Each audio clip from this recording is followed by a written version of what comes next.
Foundation தலைவி திருமதி Joy அவர்களுக்கும், பத்மபூஷன் ஐயா நல்லியர் சார் அவர்களுக்கும், மயங்கோபி சார் அவர்களுக்கும், ஒரு அழகான ஒரு நடிகர் உங்களுக்கும், அண்ட் ஜாய் மட்டும் இல்லை, அவருடைய அடியில் இருக்க ஒவ்வொருத்தருமே ஜாய் என்றாலே நீங்கள் தான், people who work under him, உங்களுக்கும், அண்ட் ரொம்ப முக்கியமாக பத்திரிகை நண்பர்களுக்கும் ஊடக நண்பர்களுக்கும் அனைவருக்கும் வணக்கம். இன்றைக்கி ஒரு ரொம்ப ஸ்பெஷலான நாள். என்ன சொன்ன மாதிரி it is the 18th birthday of the Chennai showroom.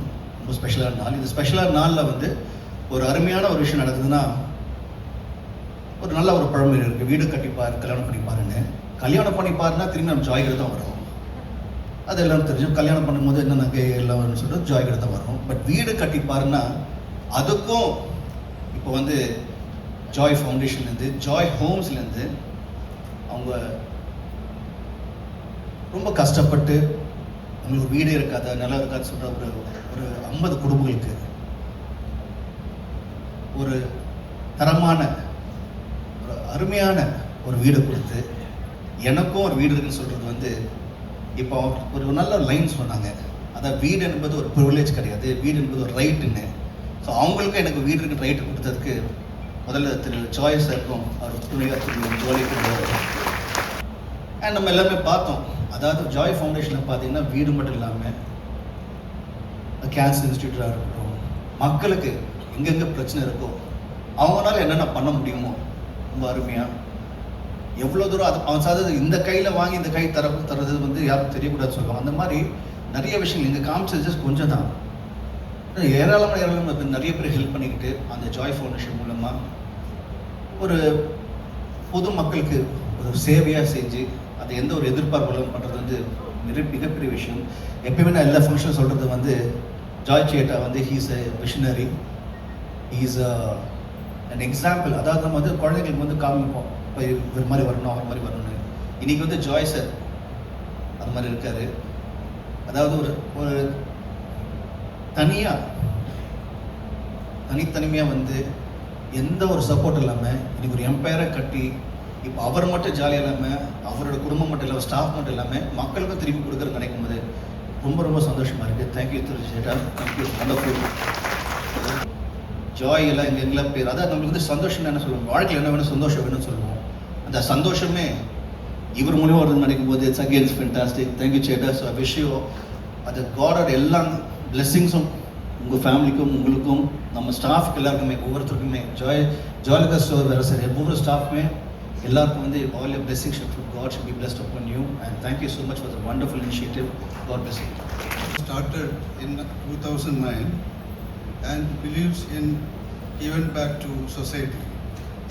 Today is not just a ceremony, it is a celebration of hope and new beginning. A home is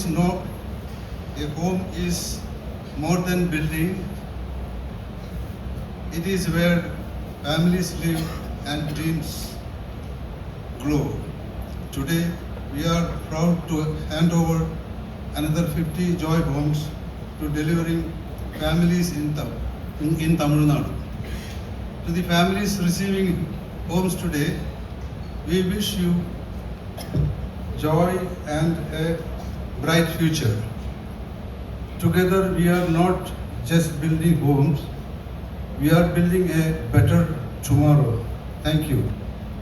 தயாரிப்பாளர் சங்கத்தின் செயலாளரும் ப்ரொடியூசர் ஆக்டர் டைரக்டருமான வைஸ்டார் கதிரேசன் அவர்களே, தயாரிப்பாளர் போகும் அதிர்ஷ்டசாலிகளுக்கும் எனது பணிவான வணக்கம்.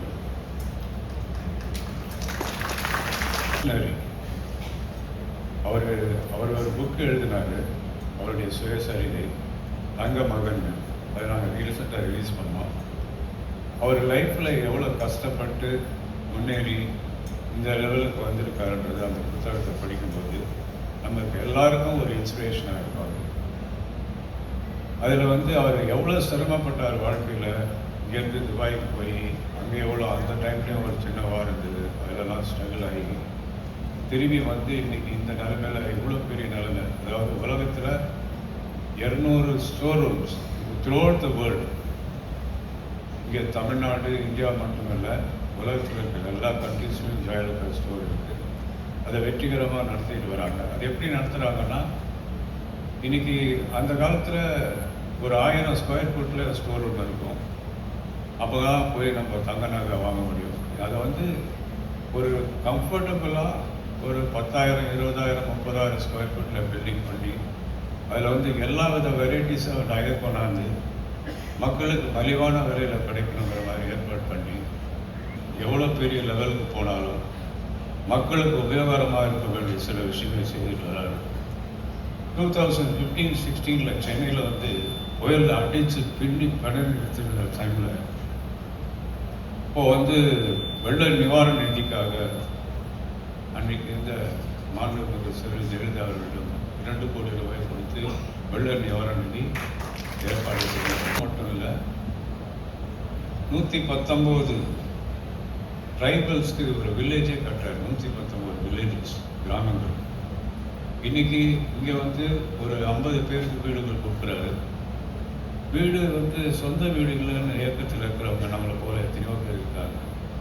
அந்த நேரத்தில் இந்த மாதிரி அதான் அவர்கிட்ட வந்து வசதி இல்லாதவங்க வந்து எனக்கு ஏதாவது ஹெல்ப் பண்ணுங்கன்னு கேட்டால் அதை உடனடியாக செய்து கொடுக்கக்கூடிய ஒரு மனிதர்.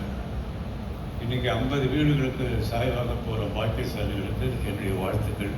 சங்கத்தில் நாம இருக்கோம். அதனால ஒரு திருக்குறள் ஆரம்பிச்சு ஒரு திருக்குறளை முடிக்க போறோம். அவ்வளவுதான் சொல்ல போறேன்.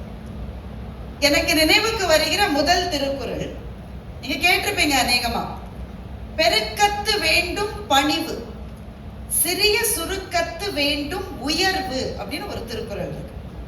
என்ன பொருள்னா, நல்லா வளர்ந்து பெரிய அதிகாரத்திலேயோ வசதியிலையோ இருக்கிற போது பணிவாதான் இருக்கணும் அப்படின்னு சொல்லிட்டு அடுத்த லைன்ல வள்ளுவர் என்ன சொன்னார்னா, ஆனா வளர்ந்து வர்றாங்க இல்ல, அப்ப என்ன வேணும்னா அப்பவும் மனசுல பணிவு வேணும், ஆனா கொஞ்சம் உயர்வு.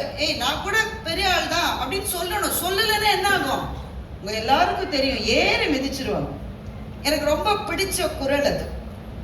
படம் இருக்கிறது. மேடம் வந்து தலைவரா இருக்கிற ஃபவுண்டேஷன்ல என்னென்னலாம் செய்யறாங்கன்னு நம்ம ஏற்கனவே இந்த ஏவியில பார்த்தோம். அப்படி இருக்கிறவங்க குறைஞ்சது ஒரு 25 நிமிஷமாவது பேச வேணாம். ஒரு 2 நிமிஷத்துல பேசி முடிச்ச ஒரே சேர்மன் எனக்கு தெரிஞ்ச அவரு தான்.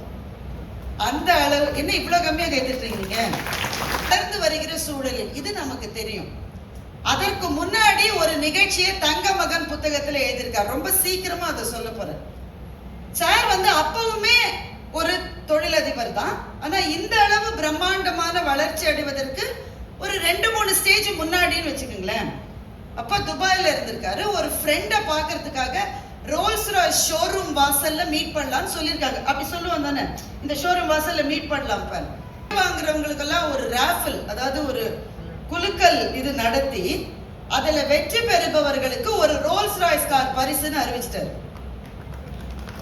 அறிவிச்சதோட இல்லாம அந்த காரை அங்கேயே நிறுத்தி அந்த காரோடைய முகத்துல இதுதான் குலுக்கலில் கிடைக்க போகிற பரிசு அப்படின்னு பெரிய ஸ்டிக்கர் ஒட்டிட்டார். பாராட்டுதல்களையும் வணக்கத்தையும் தெரிவிச்சுக்கொள்கிறேன்.